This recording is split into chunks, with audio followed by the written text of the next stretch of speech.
All right. Hi, everyone. So we're back and we have a very special episode with our guest speaker, Irwin Luck, who has met Baba a few times. And we'd like to first say hello to him. And then we'll get started with the prayers. And then we're going to have a great session today because we're going to have a lot of interaction with him. And, we can talk and chat, and we also are going to be covering some amazing things because he has also been to the East-West gathering. So it's a continuation of our theme. You guys all have an opportunity to ask as many questions as you guys want. All right. So let's first get started with our prayers. And here we go. Who would like to read first?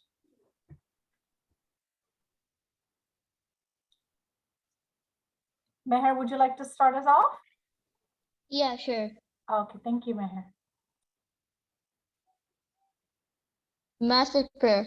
O Parvardigar, the preserver and protector of all, you are without beginning and without end, non-dual, beyond comparison, and none can measure you.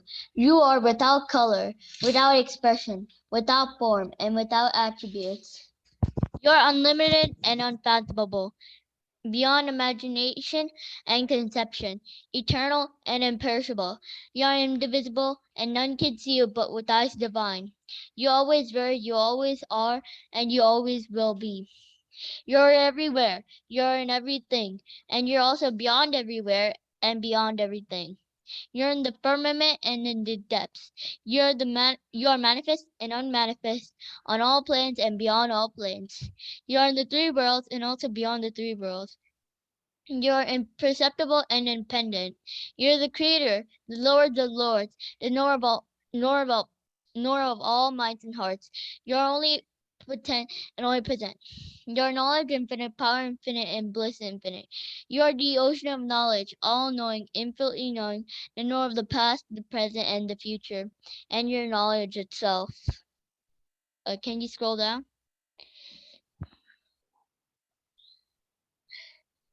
You're all merciful and eternally benevolent. You're the souls of souls, the one with infinite attributes.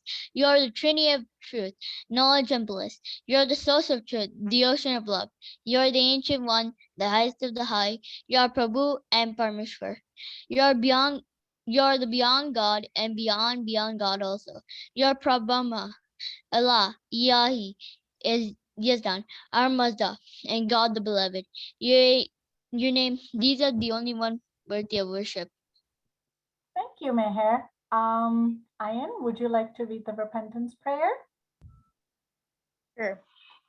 We repent, O God, most merciful, for all our sins, for every thought that was false or unjust or unclean, for every word spoken that ought not to have been spoken, for every deed done that ought not to have been done. We repent for every deed and word and thought inspired by selfishness, and for every deed and word and thought inspired by hatred. We repent most especially for every lustful thought and every lustful action, for every lie, for all hypocrisy, for every promise given but not fulfilled, and for all slander and backbiting. Most especially so, we repent for every action that has brought ruin to others, for every word and deed that has given others pain, and for every wish that pain should befall others. In your unbounded mercy, we ask you to forgive us, O God, for all these sins committed by us, and to forgive us for our constant failures to think and speak and act according to your will. Thank you. Shireen or Sahana, would you like to read who would like to read the Beloved God prayer?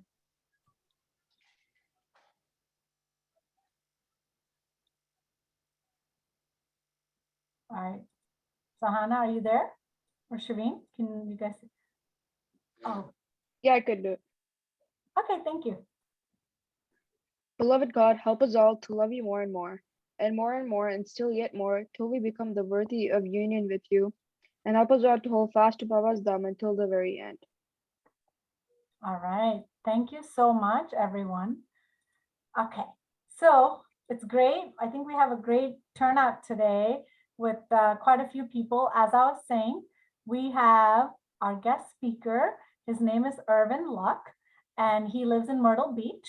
And he has met Baba many times, I would say. And the first one was in his 20s. So what I would like to do is we have a couple themes going on today, right?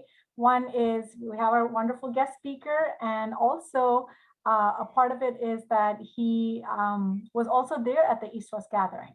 So let's first get to know him. And what I'd like to do is to have each one of you introduce yourselves to him.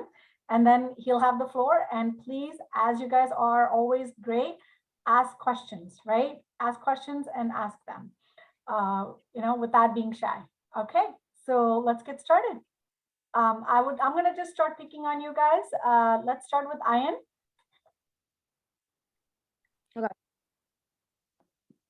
I'm Ian. I'm in 6th grade. I'm 11 years old. I just started middle school. I really like sports, especially watching football. I'm from Pittsburgh, and yeah, that's about it. Okay, excellent. Thank you, Ian. Meher. Hi, my name is Meher. I'm in 6th grade and I'm 11 years old. I do recreational soccer, and I live in Connecticut, and yeah, that's it. All right. And then next we have Shireen, who's Meher's sister.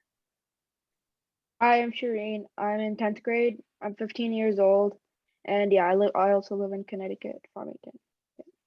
Yeah, thank you. We have Sahana. Yeah. Can you please introduce yourself to Irvin? I'm Sahana. I'm 10 years old, but I'm gonna turn 11 in a month, right? Okay. And I'm in 5th grade, and I live in LA. No, you don't. Yeah, I do. Well, I guess in my dreams, but and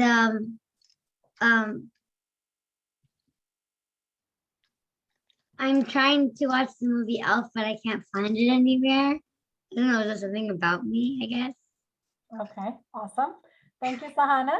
Srinidhi, how about you? And you have your little sister over there, so both of you can introduce yourselves to Irvin. Hi, my name is Srinidhi. I'm in 7th grade. I just turned 13 last month. I love reading books. My favorite subject's science. Okay, what about your little sister? Come into the video so we can see you. My name is Shrinka, and I'm in 1st grade, and I'm gonna turn 7 in December. We're in December. Oh yeah. And my favorite subject is also science, and I love art. Awesome. Well, I'm so glad we get to finally see you, Shrinika. Thank you. Soham, what about you?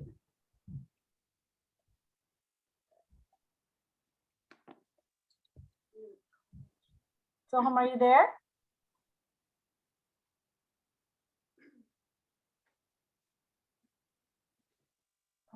I don't know what's happening there. That's okay. All right, so let's get started. What I'm going to be doing now, we do have some adults who are here. Let's go through them real quick, and then maybe Soham can, speak up after. So Shalaja, if you can quickly introduce yourselves to Irvin. You have to go take your mute off. Yeah. Yeah. Yeah. Hi, Irwin, Jai Baba. I'm Shalja from Connecticut. Yeah. We're excited to listen to your stories. Awesome. Thank you. Jayashree, Amma, Meeru. I'm Dr. Jayashree from Hyderabad, and I'm visiting my kids who are here, my children. And Shilpa is also my daughter-in-law. And then Ayan and Sahana and Soham, they are my grandchildren. At present, I'm living with my daughter in Pittsburgh. you can see her Ian's mom peeking from the side, Irvin. Mm. Vinaya, are you there? I see two Greater Washington, D.C. Yeah, I'm Rama. I'm Ian's mom. So even though this is a Tween Sahavas, we welcome children of all ages, Irvin. We have, yeah, Jesima, how about you?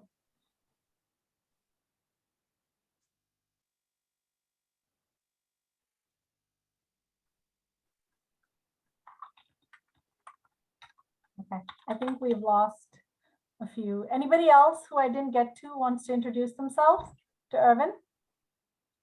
Otherwise, I'd like to give him the floor. Okay. No more takers. All right, let's start with the show. All right, so here's Irvin, and we're really, really happy to have you here. I have seen some of your videos. I've never met you in person, but it's wonderful to meet you. And I just love the way you speak and interact with everyone. So I'm very much looking forward to having you here with all of us and the tweens.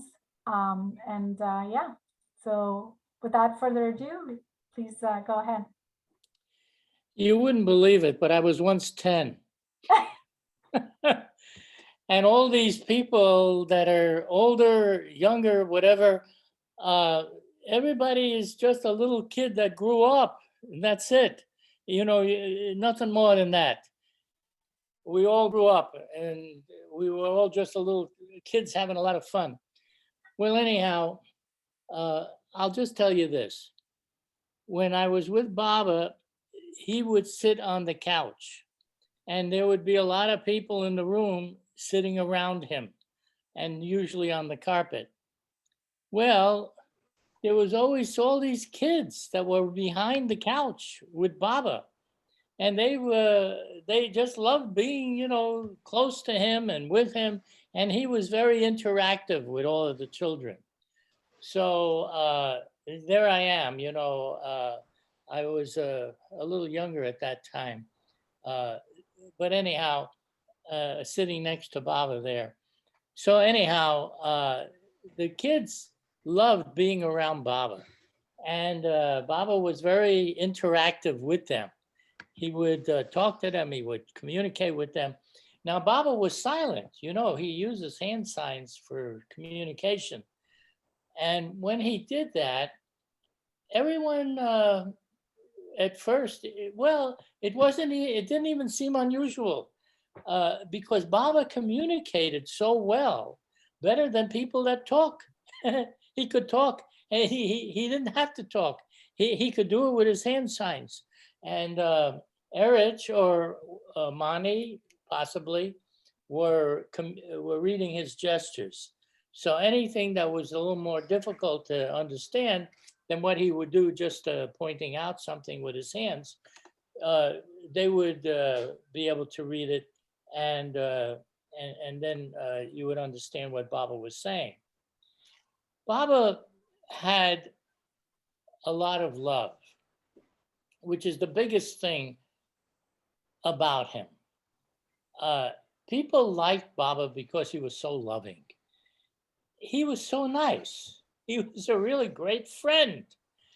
And he wanted people to think of him as a friend also, not just that he was divine and God, which is a big deal, by the way, but just the same, he was at our level, and he was in a human body, and he wanted to be human for everybody. And that's one of the wonderful things that I liked about him, is that he was so amiable. He was, if he came into your house, which he would do, he'd like to visit the homes of his lovers. And where would he go first? He would go straight to the refrigerator. He would take out something that he liked, whatever, just like any other family member would do. And he made himself completely at home in your home. So he was a very good person to have around. Of course, if there was any questions that you had, things that were mysterious to you, or you wanted to know something and you didn't know what it was, you could ask him. And he was very forthcoming. He always answered you straight. You know, he didn't give you a crooked answer to bring you around the bush.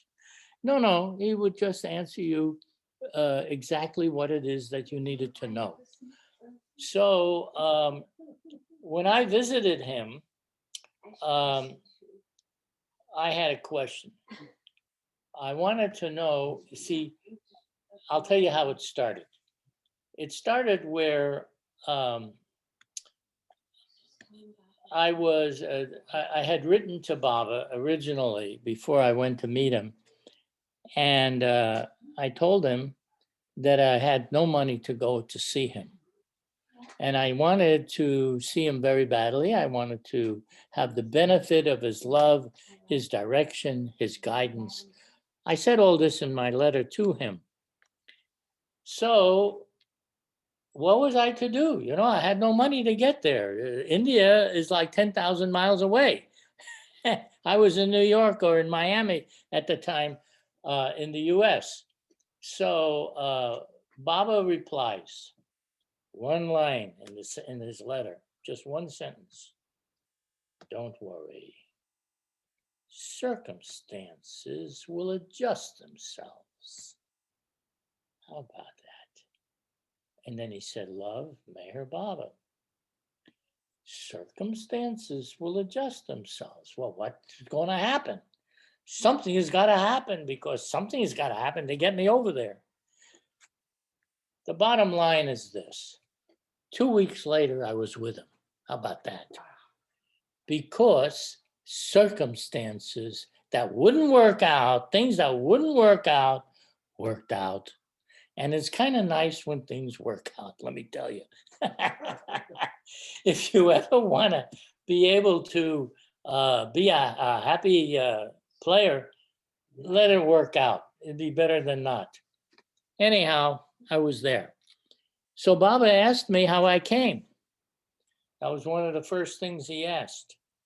I said, Baba, I was able to come because it was your will. You made it possible.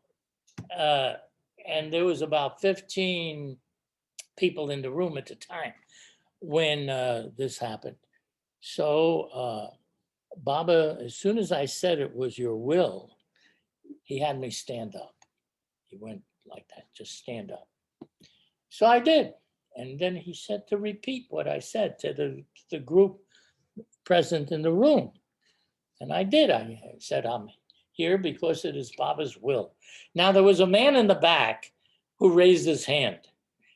He wanted to know, Baba pointed to him, and he wanted to know how I had made the money to come, because this was a big deal for him to think that somebody could just show up, you know,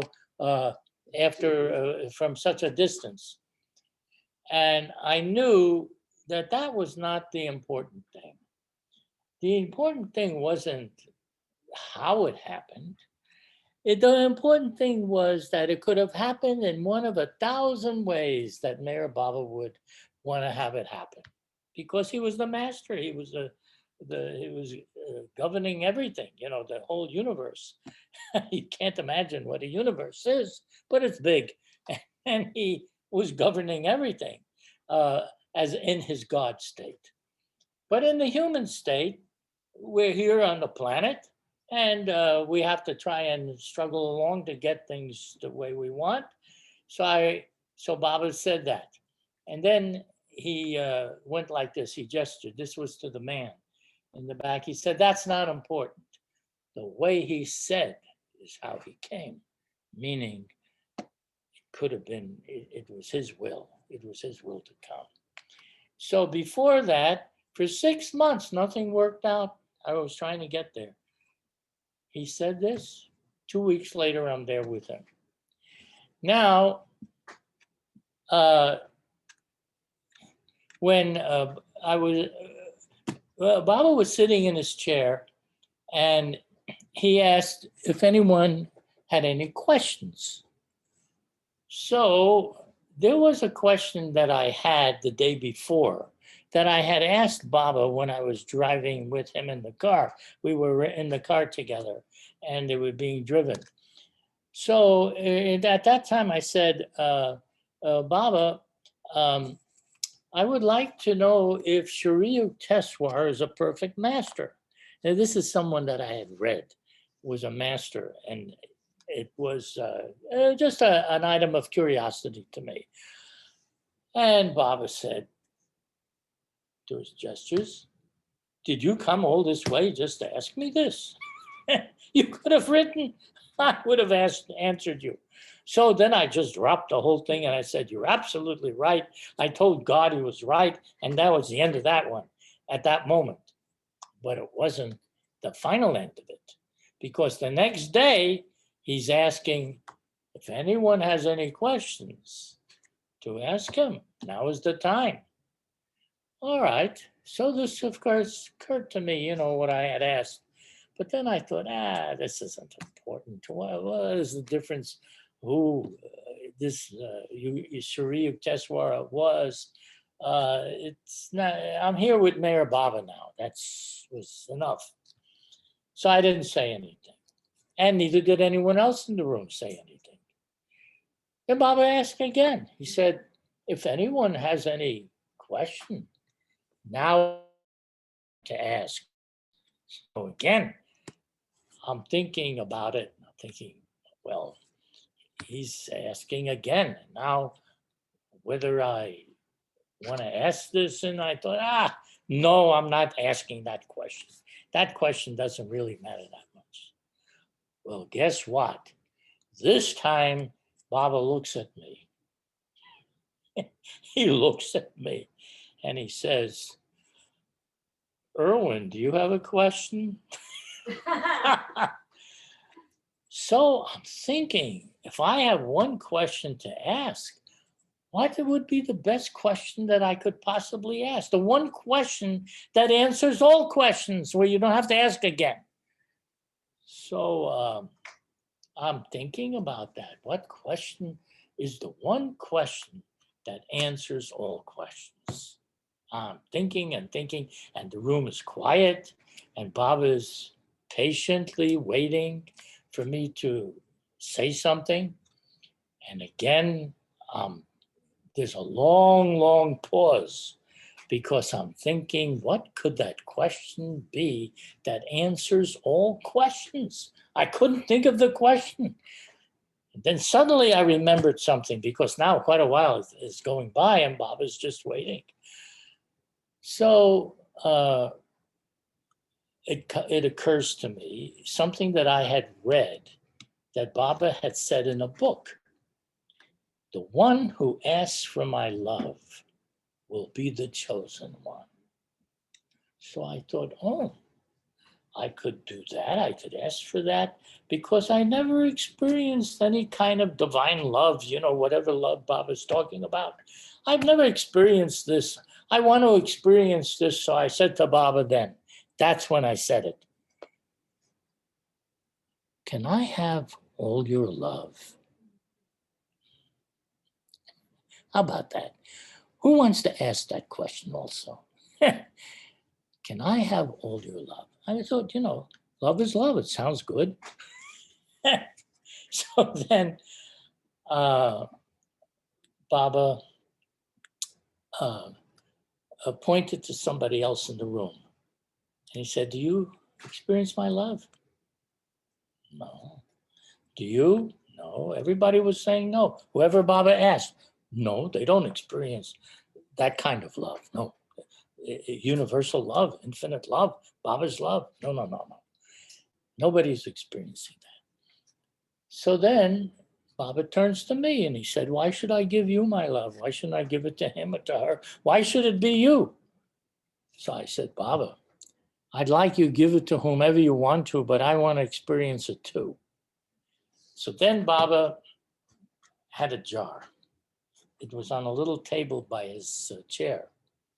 And he picks up the jar and he holds it up and he goes with his hand around it, around it like that. He says, I am the ocean of love.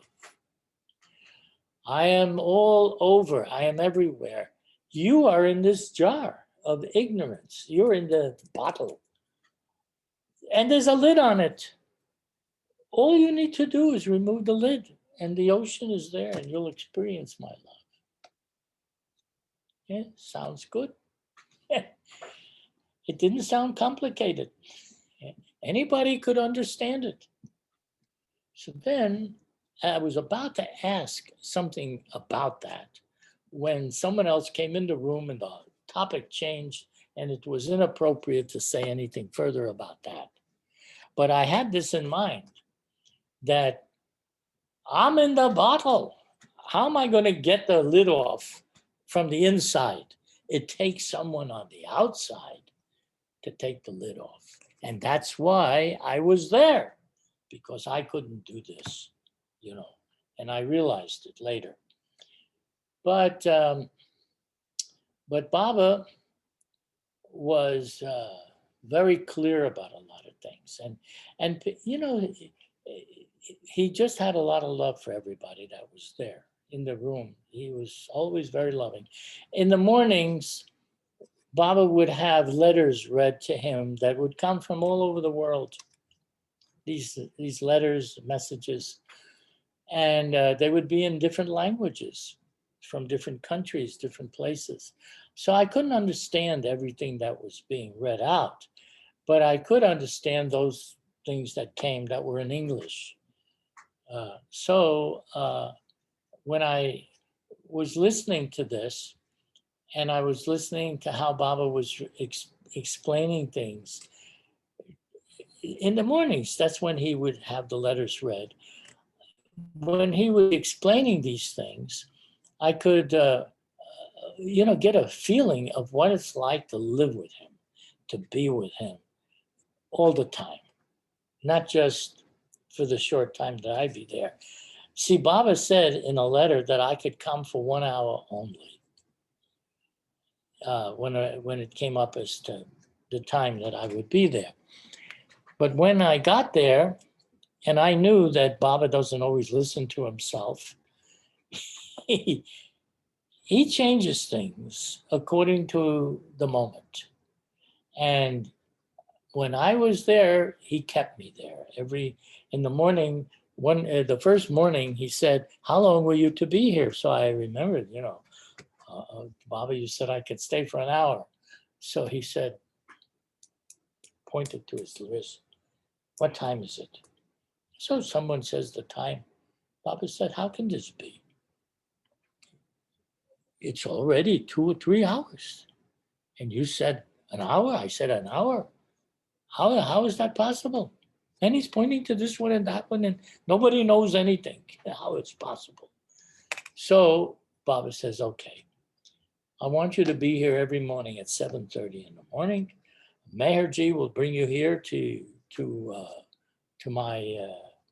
where I am, and then in the afternoon he'll bring you back to your hotel for lunch, and then bring you back again to here. So we're in the evening, when I dismiss everyone, he'll take you someplace else each day."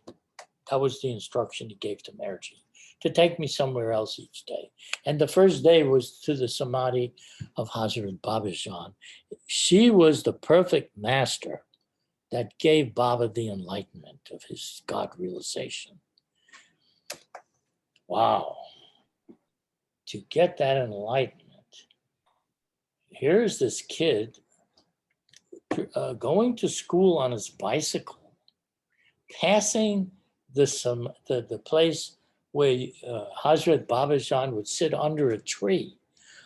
Through all weather, it didn't matter, hot, cold, rain, she didn't move. That was her spot where she wanted to stay. And she would stay under the tree, and this was in Pune, in India. Now, when she was there this day when he was riding by to school on his bicycle, she called him over. And she had so much love in her eyes for him. She knew who he was, but he didn't know much about her, except that she was recognized in the neighborhood in Pune, that is in the town, as being like a saint or even a mad woman, because she would do things that were not what everybody does. Anyhow, she calls him over. And what does she do? She wipes his mind clean and gives him the enlightenment that he is the God-realized being in our age, the avatar, who's here to enlighten millions of people. She gives him God realization, the realization of being everywhere and everything, to being all powerful, all knowing, infinite bliss. Infinite bliss. You ought to try it sometime.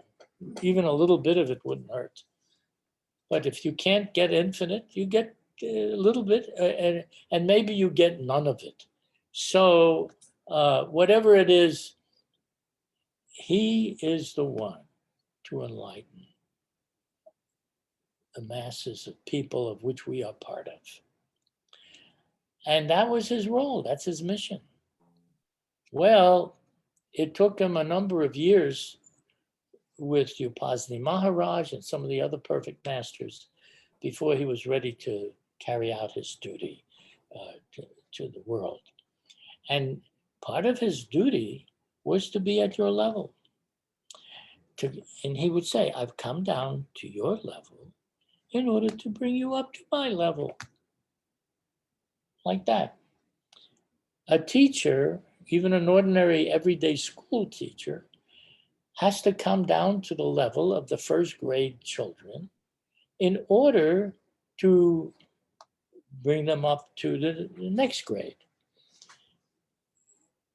In the case of the avatar, it's similar. He has to come to your level in order to bring you up to higher level. And that's his work. And that's the purpose of our life, by the way, in case you're young enough or old enough or whatever, you want to know why you're even born. You're born to gain God realization. You're born to experience your true self, in other words, which is unlimited instead of limited. Now, it takes a while before a person realizes and recognizes and figures out, how am I going to do this? I'm going to get unlimited? I can barely do what I'm doing. And then I get unlimited yet? Well, the point is, there is a way. And the way is through the people that have achieved that. Now, the avatar is God realized. So who do you go to when you want to find out something? You don't go to somebody that doesn't know. You go to somebody that is there, that knows. And that's exactly what happened with him. So, so now, when people want to gain the consciousness of what you truly are in your unlimited state, then you go to someone who has that consciousness. You don't go to somebody that don't. So this is what Baba has explained. It's very, very simple, actually. It's not even hard to understand. So when I was hearing about him originally, and I read where he said that he was the highest of the high, he was the ancient one, he was God the beyond and God in human form when he comes into human form. I said, boy, this is good. You know, he says he's the highest of the high.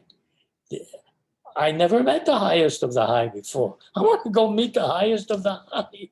So I said, I'm meeting him. I'm going to go there. I'm not just going to hear about this.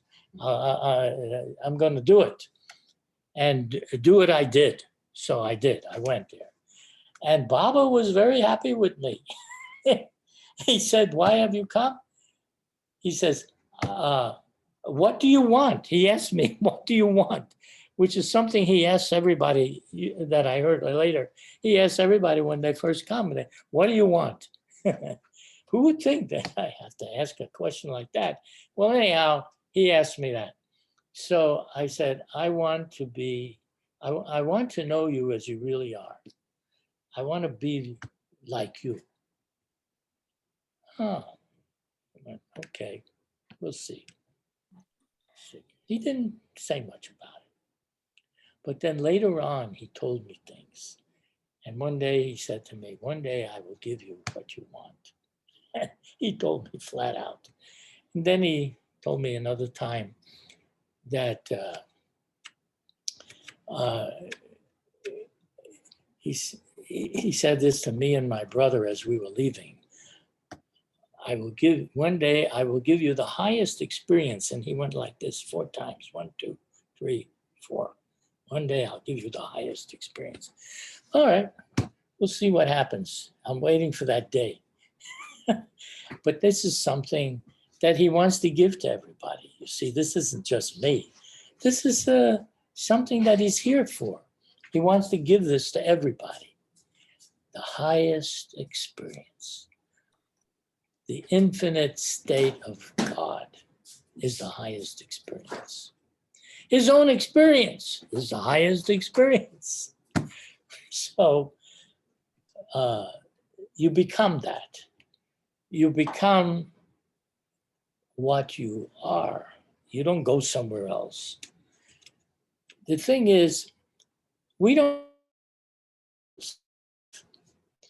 see ourselves as unlimited, as being everywhere and everything. This is what Baba sees. That's why his consciousness is so different than ours. He sees what he is. And it's our destiny to see what we are, to see what we truly are. And when a person fulfills that destiny, they become what Baba is. Not different. They become what he is. Now, they say that God is one. You may have heard this through your religion or somebody telling you something. God is one, not two. It doesn't mean he's two things, one. And you become that, what's one. Okay, here's an example. There are many drops on the surface of the ocean, bubbles on the surface of the ocean. There's only one ocean. Suddenly, one of the bubbles merges with the ocean. It's made of nothing but ocean in the first place, a bubble is. So it merges with the ocean. It becomes one with it. So what happens to the bubble? It becomes the whole ocean. It doesn't become a half an ocean, a piece of ocean. It becomes the whole thing. Each and every bubble becomes the whole ocean. Each and every person, each and every one, the self of everyone, when it merges with God, becomes that. There is nothing else to become. You become that. And then you experience the infinite bliss that is spoken of, the source of all happinesses, the knowledge of everything, all powerful, like an ocean is all powerful. Anyhow, this is the destiny that we each are heading towards. And Baba was very happy when a person was seeking it consciously, because even if you don't seek it consciously, you're still seeking it unconsciously, let's say. You have that urge to better yourself, to become greater. You may not know what the end result is, but you have that urge, and everybody has that urge. Now, here I am with the avatar. I'm sitting here on one chair, he's sitting on the other chair, and I'm thinking, here's little me, so finite, so limited, with someone who is unlimited and all powerful, all knowing. How did the two of us get together like this? How is it possible somebody, just a drop, can be with the whole ocean? Where is the possibility of such a thing happening? But it was happening. And it was also happening for all the other people that were present, because one day Baba had about 10,000 people coming from the various villages to get his darshan, his contact, his blessing. And they would come one at a time in front of him, and he would embrace each one. and he was very loving, you know, he was loving to everybody. And they would each come like that. And then they would go where they went, who knows, they went home. But in my case, I felt that, you know something, this is where I want to be. I want to stay with him. I didn't even want to go. But then later, Baba told me, he said, now listen, you go back to the States. I want you to go there. Will you go if I ask you? He's asking me if I'll go. I said, yes, I would do it. I wasn't about to say no to him. You don't say no to Baba, let me tell you. But he's so gentle and so loving in the way that he says things. And he gives you the option, you know, whatever you want to say, you can say it. There's no force, there's nothing implied. You just know that he knows everything. You do what he says. It's going to be good for you. Much better for you than if you try to do it your own way, where you don't know everything. So that is what happened. Quick question. So what year was that when you first met Baba? And I know you and your brother both met him, right? So 1960. Okay, so both of you met him at the same time? Yes. Well, no. I went to see Baba in 1960. I was first. Okay. Then he came a year later with me, and we both went then in 1961. And then we all went again in 1962 when Baba had the East-West gathering. Okay. Oh, what a gathering that was. Baba had wanted this East-West gathering for many years, but the time wasn't right. So he said he wouldn't do it until the time was right. But in 1962, then the time was right for it. And he brought the people from the East and the West together. Thousands of people came from India and other countries. And then there was so many Westerners that also showed up. So we were all there then to see him. And that went on for about 4 days. Quick question, and I do want to open up the floor for other kids to ask questions. Sure, But, yeah. Yeah, so I know I've heard your stories before, and how did your family feel about going to India, and how was that? Well, you're raising a very good question. My mother was a true sweetheart. Whatever would make me happy, she was happy. The only thing she asked me that when I was on my way to go to see Baba, she said, I want you to tell me when you see him, whether this is all that you expected. What do you think of Mayor Baba? Is he as you had thought before? Mm-hmm. So when I was there, then I sent a telegram to my mother, and I said, Mayor Baba is not only all that I thought, but much more. That's awesome. And she was she was happy with that. So then she wanted to read something. So I sent her the 10 ways of loving God that Baba had written down. If you remember that, it's so classical what he said. And when she read that, she loved it. Because it was her whole life. She was loving God that way without even knowing it. So she was taking care of so many people, and she was very happy with that. And then she told me, she says, Mayor Baba passes my test. Is her comment. So Meher has a question for you. But wait a minute, there was more to this. Sure. My dad, on the other hand, was just the opposite. He was furious about this whole thing about Mayor Baba and going to see him. He called the police on us when we wanted to go to see Baba. He wouldn't have any of it. He thought the whole thing was just a total fraud. This was where there was somebody in India claiming to be God that wanted to just take and rule people's lives and get their money. And oh, he had all kinds of ideas. So I told him at one point, I said, look, Dad, you know, it's true that there are people that use spirituality for their own selfish ends. And it has nothing to do with the true spiritual attitudes. But there are also the real ones. And don't pass up the real one because of the false ones. So I did tell him that much. At the moment when I said it, it didn't quite register with him the same way. But anyhow, he understood that. And then, because my dad was very intelligent, he was a smart man, but he had ideas that weren't all correct, especially when it came to spiritual things. And he wasn't about to listen to his sons talking about it to him, especially from the sons. He thought, you know, we didn't know anything.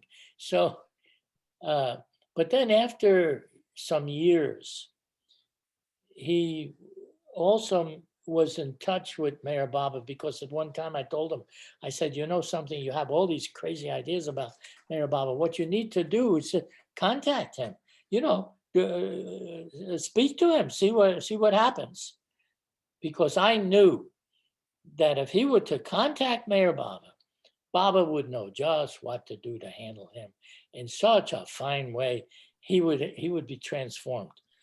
And it did happen. He contacted him and he sent these nasty letters to Baba. Oh boy, was he nasty, and saying the worst things, you know, that he could think of, making up stuff that it wasn't even so, a lot of things. But just the same, Baba would answer him so beautifully. He was so loving. He would answer, Mr. Luck, I'm so happy with you because you're sincere and you speak the truth of your heart. And I like that. I'm paraphrasing, you know, how Baba spoke, because I can't remember the exact words, but it was along those lines. And then he said, you love your family very much. And and when Irwin and Edward, they come to meet me and to see me, I will send them back and they will take care of you and take care of the family. Because he was very worried that Baba would steal our love away to keep it for himself, whereas it wouldn't be in the family. Now Baba is telling him this year how happy he is that he loves his family. So my father, getting his letters, he began to think, you know, Baba isn't so bad. He's beginning to like what Baba says. And then he begins to change his feelings. And over the years, he really did change his feelings a lot.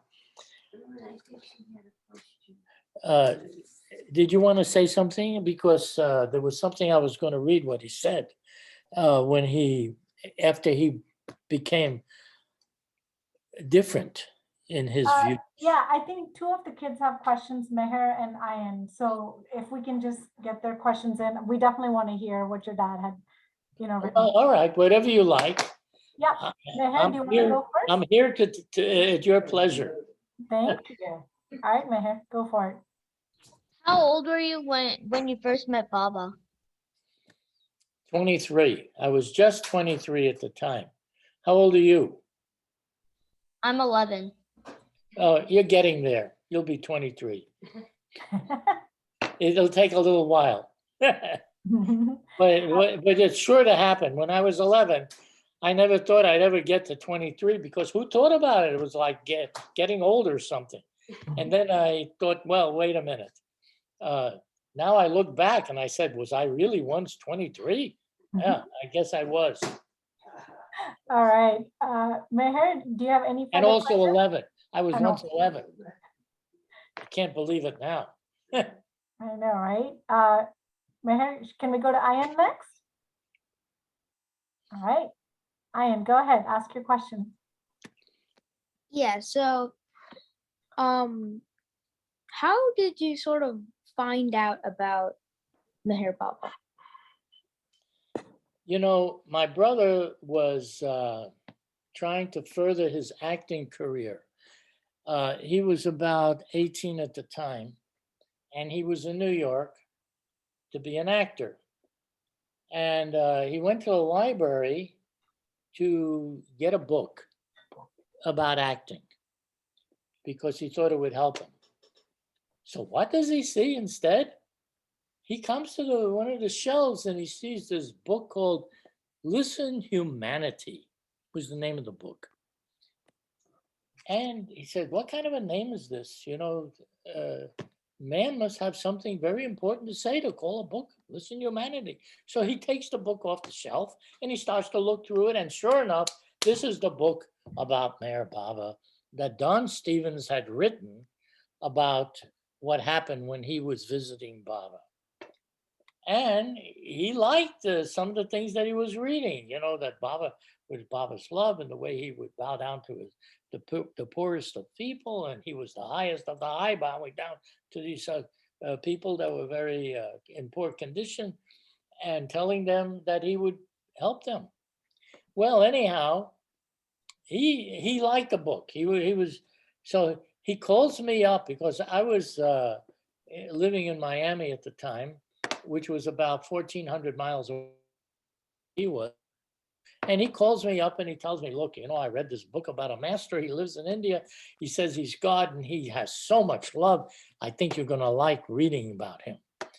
And I thought, oh boy, look at what he's saying. I couldn't believe that he was interested in something because I wasn't thinking for myself. I was thinking about him. You know, he's interested in something. And that's how I heard about Meher Baba, when he told me about it. And it was only a few months later that I went to New York and I read about that book, and then I decided to meet Meher Baba. See, that's how it happened. Of course, I skipped over a whole bunch of things, you know. don't have How to. did you hear? Now I have to ask, how did you hear about him? Me? Yes. You're the one that I'm looking at you and I'm asking you. Well, it's been in our family since my great grandparents, I think. My great grandparents, Amama, who is Jaysha, she's in the call. Her parents, they found out about Meher Baba, I think. I'm not really sure, but it got passed down by generations and now it's with me. So I'm wondering one thing about you.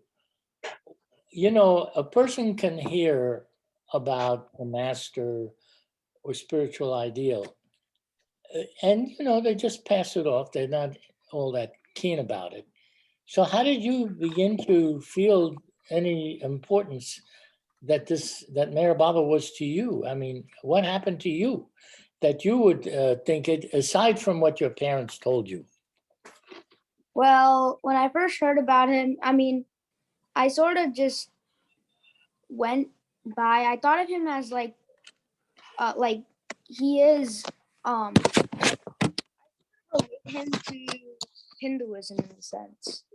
By thinking him as one of the avatars, or like. So just you right away, you right away felt you had a connection. Mhm. Yeah, that's pretty good. I always remember when I was 3 years old, every day at 7 o'clock, my mom would say Sijay Baba. And to this day, we still do it. Well, you were fortunate to be brought up in a family that's already under Baba's wing, you see. And that is probably good karma from you for past lives. You know, people, I'll tell you this. When I was with Baba, he, it seemed like I had always known him. He had that atmosphere of somebody that you've always known, like in the family. And I realized that when Baba would look at me, he would see my history of all my lives and how you come to be with him. He even told me at one time, he said, you were sent to me by another master. Now, I have no idea who that is or anything about such a life like that. I've had dreams which seem to indicate things of this sort, but not any real memories or anything like that. And there is reason why you come to be in his family or in his company. There's usually a lineage of past life experiences that you made certain efforts. And then you get born again and you're young and start all over again in this, but you're really picking up where you left off. Just because you get born again into the world and you start off very young and you don't have any memory of past, doesn't mean there wasn't a past.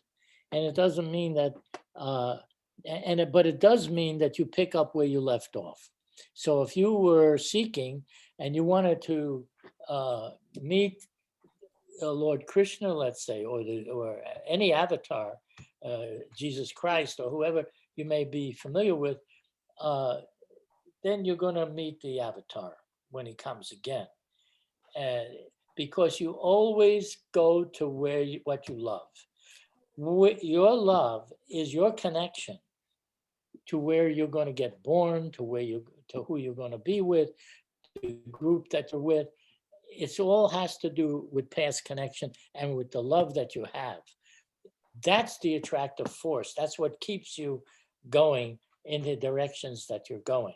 And you must have had, along with others, there's so many people out there now that have maybe had some contact even with Baba in this very life. You know how many people, millions, I'd say over 1 million people have met Mayor Baba, even if it was just for a moment where he just gave the blessing or something. And then you come back, and you're ready for more. See, that's how it works. So you're fortunate, to go ahead. You raise your hand. So in the sense, what you're sort of saying is, for this period of time, the avatar is Meher Baba, but for a different period of time, it was somebody else. And there will be in each period of time in the future as well. When Meher Baba said he comes every 700 to 1400 years, is when he's brought down to give a push to the humanity. Well, people that from one incarnation will meet him again. If they don't get God realized between then, they come back for more. They pick up where they left off. We have one more question from Shireen. Go ahead, Shireen.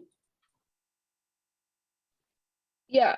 I think you already mentioned this, but when you met him, when you met Baba, did you feel like he was highest of the one?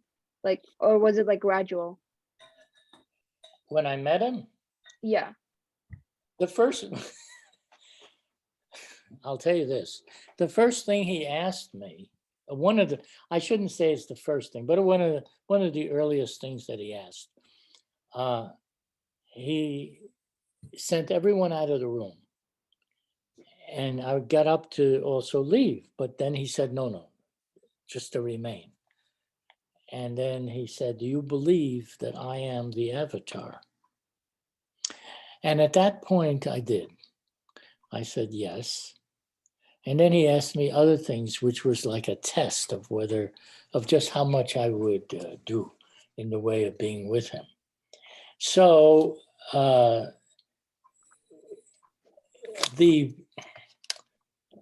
would say that, yes.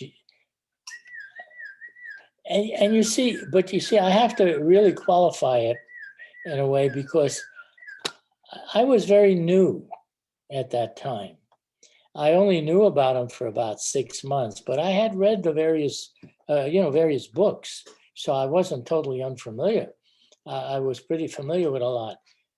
And I thought that if anybody could be the Avatar, he really measured up completely.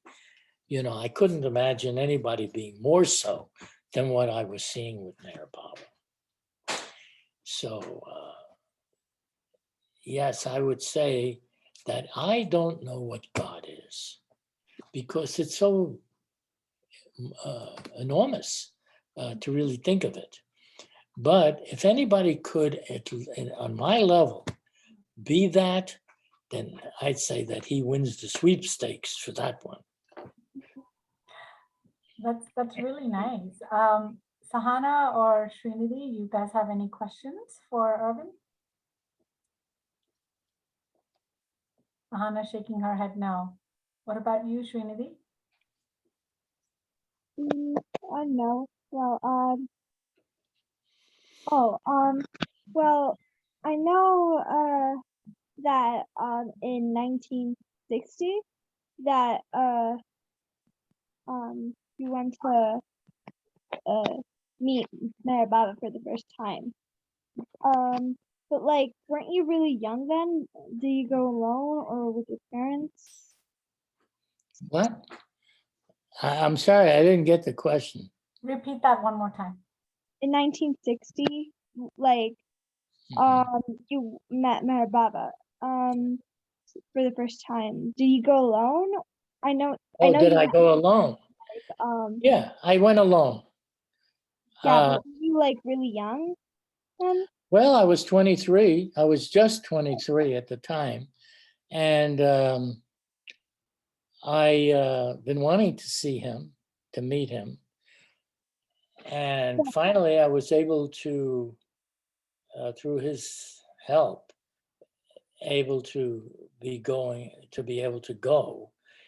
And I went by myself.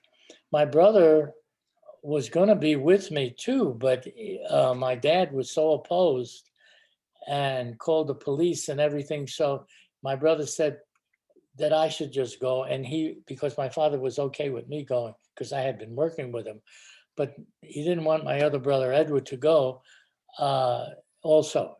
So Edward went back with him, but then we both went again together the following year in 1961. You see, that's when he went also. So that's what it was. I'm curious, Irwin, how is it that your father agreed for you to go, but not your brother? Well, because I had been working with him in his business. And he thought, at least this is what he said. He said that he put it this way, I'll finance one expedition, but not two. He called it an expedition, even though I had earned my own money to go. You know, and how did I earn it? Working for him. But he refused to think that Baba was a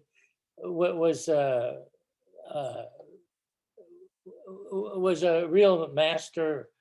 He didn't have any idea what a master was, but just the same, he couldn't believe it was real. And he was ready for me to go because I had worked for him. But my brother, he didn't want to go. And my brother actually said that he would return back with him because of his, and so how intense he was. But I told him, I said to my brother, I said, look, you know, Baba said we should come together.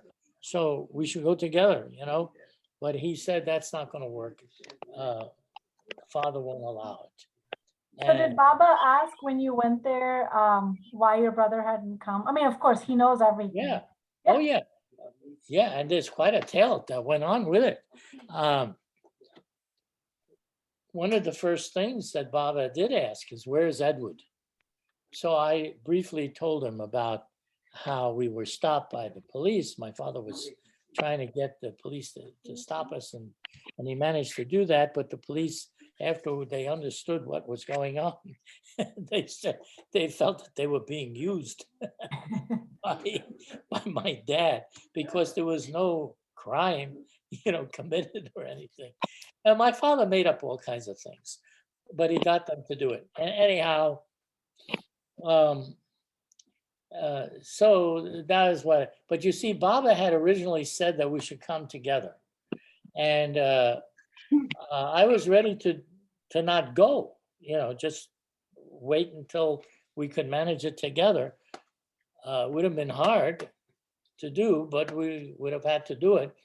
But no, Edward said, no, just go and I'll come later. And that did happen like that. But what I wanted to tell you is what happened to him when Baba had said, where is he? When I told Baba what happened, then Baba said, Edward will benefit. He will benefit. Just as you are benefiting, he will benefit now also. So Baba had me send a telegram back to Edward to tell him that. So I did. When I came back after 2 weeks being with Baba, and I came back, then Edward tells me what happened. He says, go to the beach because there was a beach wall by the wall. I'd sit on the wall and these children would come over to me and they would put their arms around me and they would hug me. These were not children that I knew. These were not children that I knew. They would just come over and they would do like that. When I'd walk on the street, people would turn around. They would turn around and they'd look at me. They'd look, and it was as if Baba was there. Is why they were doing all this.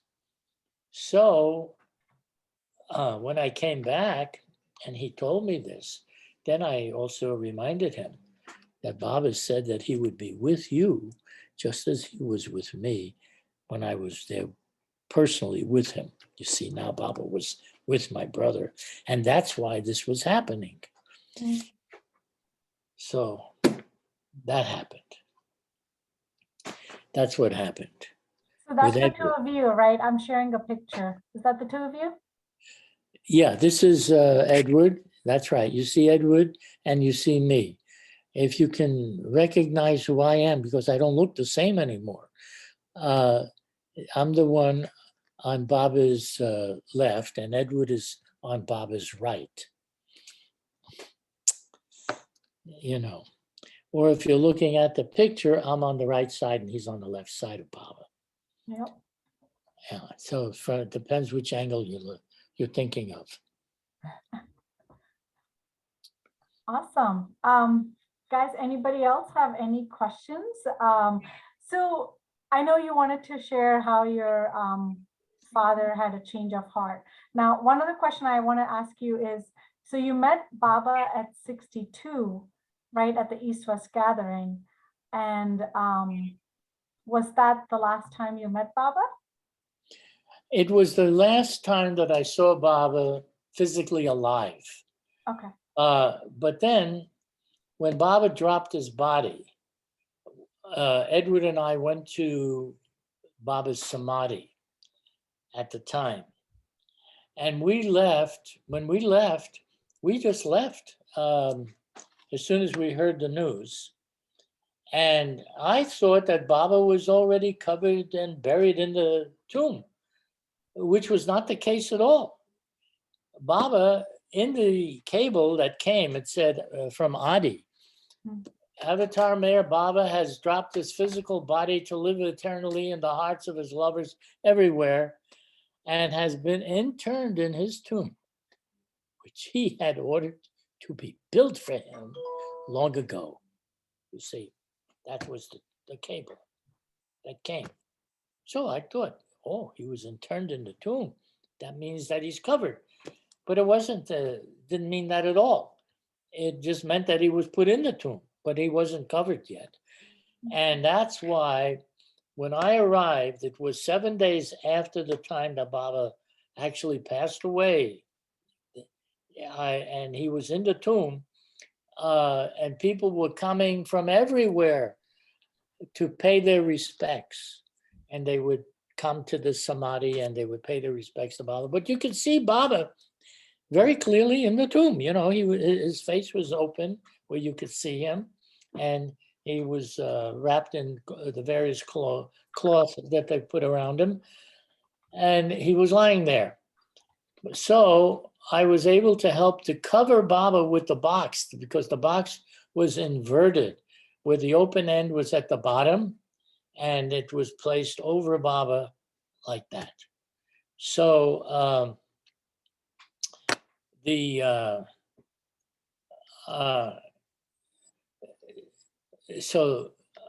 I had that great honor, you know, to help cover the avatar.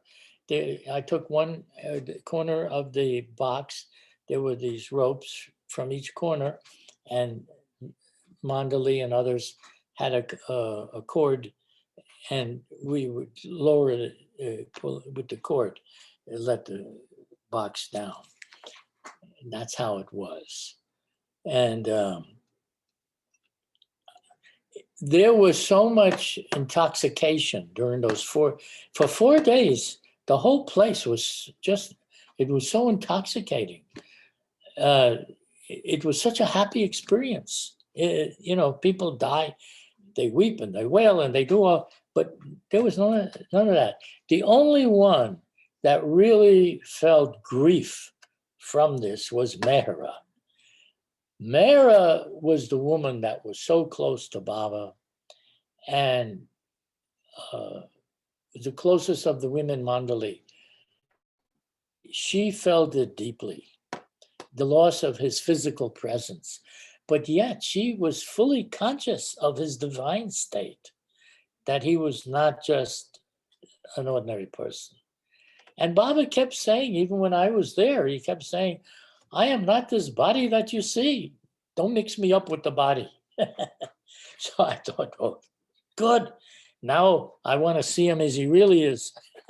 And later he told me that that time would come. So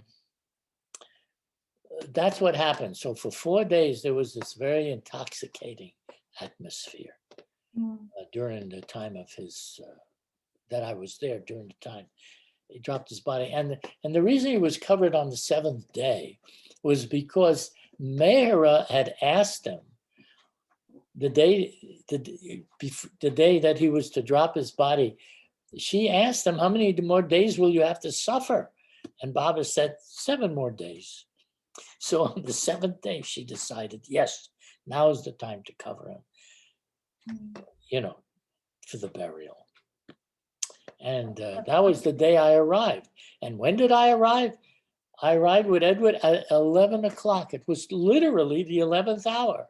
And he was to be covered at 12:15, which would have been exactly 7 days later. See, wow. So I got there just in time without even knowing it. I got there just in time to help with that.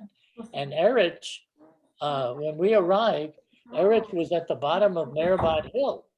And we came up to the hill. And when we came up to the hill, Erich was so happy to see us. You know, he said, where is everybody? And I said, well, they're being told not to come because they think they're going to be too much trouble for you guys, for the Mandali. So everybody was being told not to come, but we didn't listen to that. We just went. So now he's saying, I'm so glad that you're here. He said, and he was wondering about all the rest of the people from the West. Thousands of people from the East were there.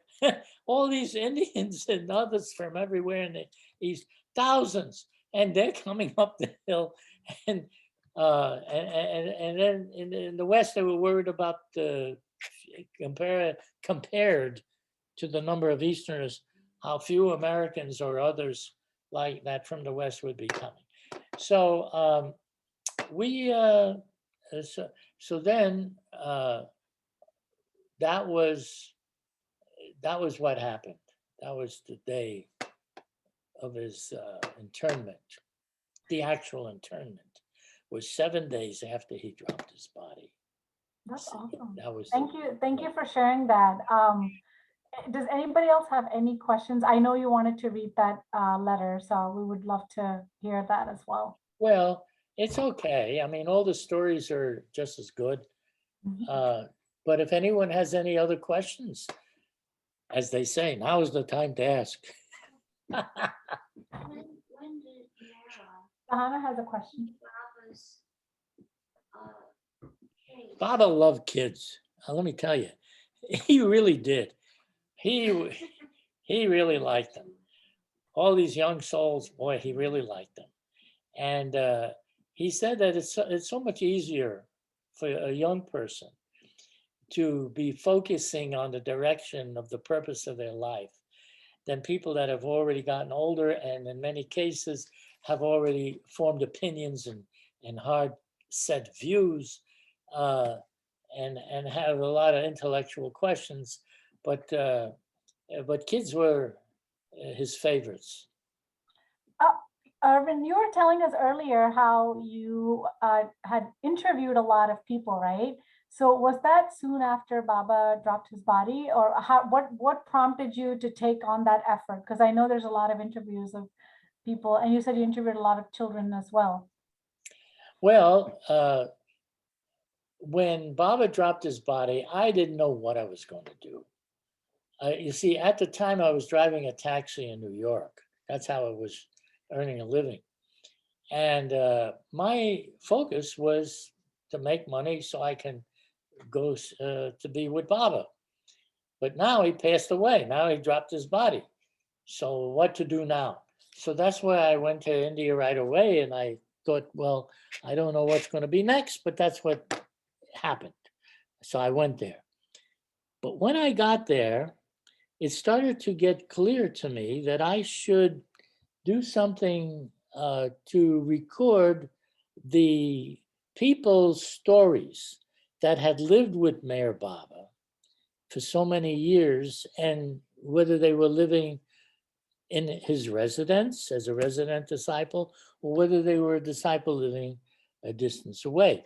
Now, you see, you have to understand too, for 10 years, I was being directed and guided every step of the way by Baba through letters and communications and cables. I mean, there was no loss of connection just because I wasn't actually physically there with him. But so this went on for 10 years, right up to the time he left his body. Now, after he left his body, then I began to think, posterity, people for the present, the future, they're going to want to know what happened when they were with him. Never before in the history of the world has there been a technology that could record so distinctly and clearly with the sound and everything of what people had to say that lived with him. See, if you had, as an example, if during the time of Lord Krishna or Jesus Christ or Muhammad, the Prophet Muhammad, if you could have filmed or recorded the people that were with them after they had passed away, who wouldn't want to see it? You know what they actually had to say. I mean, it's different when you hearing it directly from the person. So I felt that would be the case with Mayor Baba particularly, since Baba said that this would be the greatest advent of all of his advents. It would be where he has manifested as God, not just as man. So I thought, people are going to want to see what Mara and Erich and Adi and all the others that were living with him had to say, and the people that were connected with him and that went out on these mush tours with him, and everybody that there was. So in the course of my travels and interviewing all these people, I would ask them if they had any films about him and to give it to me. If they had any films, give it to me, because I would make it available where everybody could see it. And many of you may have seen this movie, Mayor Baba, Avatar of the Age, which I produced. And it is the only film that exists of Baba contacting Mus, journeying to go into the mountains, into the valleys, and into the jungles, into the marketplaces to contact these advanced souls on the higher planes of consciousness, where he wanted to contact them and give them a push forward and also use them for his own work. So it's in that movie. You can see it. You know, if you haven't seen it, you should see it. And so I did all this. I did all that. And then I even went out later on, I wrote a book called Irwin and the Avatar, which is my life story. You want to hear about what all the things that really did happen to me, that's the way to do it. Recently, for the last year, I've been sending out certain circulars which describe the difference between what Baba's experience is as the avatar from his explanations and what our experience is and what the two differences are. Boy, you would like that one too. In fact, that book just came back today from the publisher, Irwin and the Avatar Circulars. Oh, that's awesome. You can get it if you want to get it. You let me know. Contact me. I'll make sure you get it. Anyhow, so many things happened because I didn't know what I would be doing. That last day that I mentioned that I was driving a taxi, do you know on that particular day, the day that Baba dropped his body, I didn't have one passenger, not one person in New York now. They hailed a cab like this, you know, you stop and you pick them up. Not one person. Not one person. I'm driving for hours, 1 hour, 2 hours, not one person, 3 hours, 4 hours. That never happened before. There was always people wanting to get a taxi to go someplace. Not one person. 4 hours later, not one person. I got so disgusted. I said, I'll never drive a taxi again. I don't want to do this anymore. And I'm finished. And I quit. I took the car back to the shop where I got it. And I'll remember, you see, you have what they call a trip card. You write down where you pick up somebody and where you drop them off and how much money they gave you and like that. So I give this back, I give this trip card to the guy that collects them at the taxi company. And he looks at it and he sees nothing. I'm gone half a day and nothing is there. So he looks at me and he says, she must have been very nice. Thinks that I went and I stayed with some girl someplace because he couldn't figure out how come you don't have no. Well, anyhow, I called up a friend of mine after I turned the car back in. I called up a friend of mine, a bottle lover, and that's when they gave me the news about the telegram that had come and whether I had known about this or heard about it, which I hadn't. So that was my last day. The last day that I was ever driving a taxi was when nobody showed up. All right, next. So I think we are almost about time because we have Effort and Grace starting in a couple of minutes. But I really, really do want to thank you for coming and talking to the tweens here and all of us. If the kids want to say something before we say our goodbyes. And we do want you back and, you know, have, you know, I would love to hear more from you as well. So thank you so much, Irwin. You're welcome. How about you guys want to say something before we say goodbyes? Thank you for Thank you. Thank you. The stories were amazing. Thank you.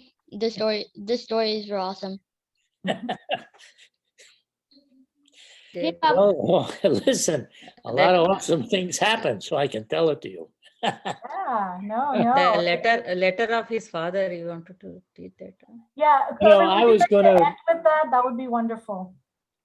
I was just going to read you something that my father wrote before he passed away, Yes. which was such a difference between the time that he heard about Baba and the time that he had lived his life and had been with Baba. I'm just want to get that. If you want to hear it, There's only 16 participants. just share with that with you. I'll share it with you if I can. Now, all I have to do is find it. See, but he went through a transformation. My father did a real transformation. You know. Yeah. Let me see if I can find where he wrote this. You know, thing. Oh, I think I know where it is. Somewhere in here. Somewhere in this thick book, which people get it by the pound, you see. The book is so thick, but there's a lot of really good stuff in it that that they can see. Well, I don't know. It's a little hard to find things. You know, when you want to get it and find it. Let's see. There's got to be a page that it's on. Page 304. All right, we'll try that. Page 304. Uh-huh.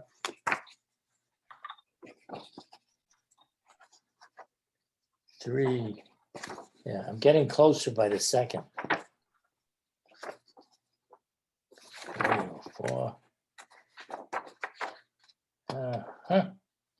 No, and even now, I'm not even sure it's at this point in the book. Well, all right, I'm not really seeing it. Yeah. No, I'm sorry. It's a little hard for me to find at the moment. 304.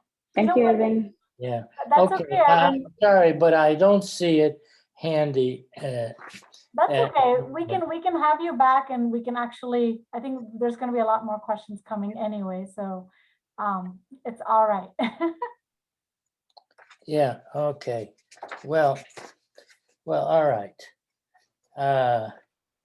But the one thing that you really ought to hear is the ghazal that Baba wrote. When he was given God realization by Babajan, he wrote a ghazal that describes what happened. You know, that what actually he experienced, what his experience is. And that I do have. So, but I don't know if you have enough time for that. It's what Baba himself wrote. There. Do we have enough time, Meher Prasad? We have 1 minute left, so. Okay. This can be done in a minute. All right. Let's do it. All right. Who is speaking? Meher Prasad. All right. Now here it is. Mayor Wanji, known as Mayor Baba, composed the following ghazal dedicated to Babajan upon his enlightenment. O beloved master, I am eternally grateful to you. If I had 100,000 lives, I would sacrifice every one of them at your feet. You drowned me in the eternal ocean of oneness and transformed me into an ocean like yourself. In the twinkling of an eye, you made a lover into God, and God I have become. O Emperor of Masters, O Ocean of Mercy, O Perfection personified, Sadguru. If your merciful glance falls on anyone, a beggar turns into a king. Gods, goddesses, angels, celestial beings, and men are all awed by the brilliance of your divinity.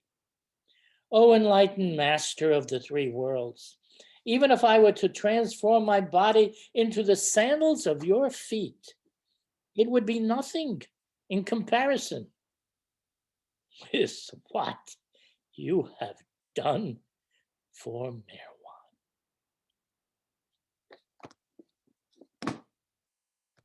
That's beautiful. Thank you. Jai Baba. Jai Thank you Baba. so Jai much. Baba. Avtar Meher Jai Baba Baba. ki Thank jai. you. Adatma.